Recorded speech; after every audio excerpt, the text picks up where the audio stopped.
Hi everyone, my name is Steph, this is the Novelty Corner and welcome back to my channel. If you haven't seen my books beside my bed video this week, yes, I am sick, I have a cold. I'm sorry I sound terrible, but we are keeping things going here on this channel. So last week I filmed a video which is probably the most negative I get on my channel, which to be fair was not that negative.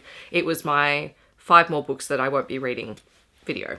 I do these every so often and usually it comes from a point where I just get frustrated by the fact that I keep hearing about books and I'm just like, I'm just not interested in them. And so I film a video, but of course, if you've seen that video, you know, it's not a reflection on the books themselves. I haven't read them. I'm not trying to be negative towards the author or anything about that, but they're probably the closest thing that I get to a negative video on my channel. And of course they do well because anything that is vaguely negative does well here on YouTube or social media. But today I'm going to flip that over and I'm going to talk about 5 authors that I would like to read. And these are authors that I have copies of books on my Kindle. Some of them I do have physical copies for as well. And they're just authors I haven't had a chance to pick up yet, but have been sitting there and they're staring at me and I need to read them at some point. I don't know heaps about the books, clearly, because I have not read them. I've not read the author. But what I thought I would do is share the author, share some of the books that I actually own that I would like to read, and maybe why they were added to my TBR. We're going to start off with Elise Faber, who writes predominantly hockey romance, I think, and I met her at Rare and did pick up a couple of books. I got one that was free,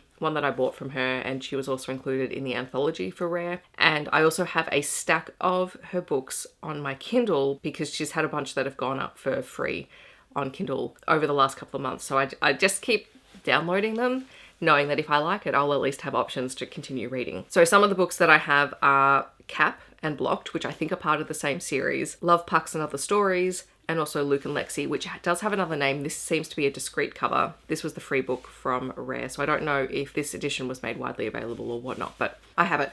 And, you know, I just need to read them because they're hockey romances, and it's a hockey romance author I haven't tried yet, and that has been my goal all year, is to try new to me authors in that subgenre. So that will hopefully happen. I'll hopefully get at least one book read by Elise Faber by the end of the year, if not more. Another author I met at Rare, who is an Australian romance author, who I have been meaning to read, and I actually owned the ebook before I bought the physical book, but there was a very nice special edition one that I couldn't pass up at Rare.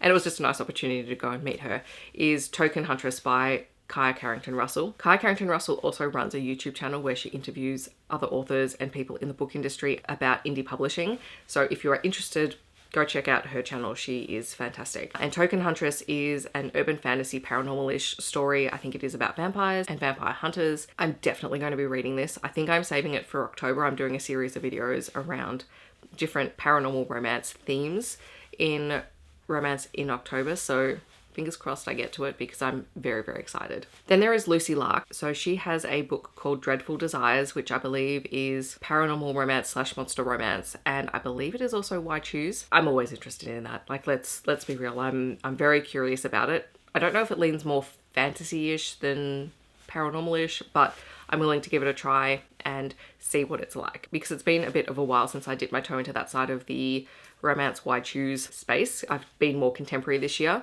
So I'm intrigued. There is also Hannah Bonham-Young. I have a copy of Out on a Limb that I'm really excited to read, and I will hopefully read in the next couple of weeks. That's my goal. But I also know that some of my friends have been reading some of her other books and have been enjoying them. So I'm really excited to try this one and hopefully find a new author that I love and dive into their backlist, because it sounds like they have some great variety in their storytelling. And then the 5th author that I'm going to throw on this list is Jennie Kew, who I have met and absolutely loved talking to her. She is an Australian romance author based, I think, in Queensland. She writes contemporary romance, both steamy and more closed door options, I think, for memory. But I have a book of hers called Third Time Lucky, which I'm really excited to read. I actually have it both on Kindle and in physical copy. It just happened that way. I think I got the ebook for free at some point. And every time I look at my TBR card, I'm just like, I want to read you. Like, I look at it, I'm like, I want to read you, but I have filled my basket with things that need to get read.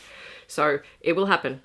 It will happen. I'm excited because I love to have new Australian romance authors to try, because then I can recommend them to you guys. Because quite often I think on YouTube they don't necessarily get the same amount of publicity just because they're not known. Apparently Australia is very far away from everyone else. So those are 5 authors that I'm really looking to try in the near future. I'm hoping to get to try at least one book by each of them by the end of the year. I don't know if that is going to succeed, but you know what, we're going to be optimistic because there are still 4.5 months before the end of the year. I might just have to put one book in each month and just read it. That might have to be my plan. In the comments, I would love to know if you have read any of these authors. and what your thoughts are on their books. If you have any other recommendations by them, feel free to share them down below. Otherwise, I hope that wherever you are in the world, you're staying safe and healthy, and I will see you in my next video. Thanks so much for watching. Bye, everyone.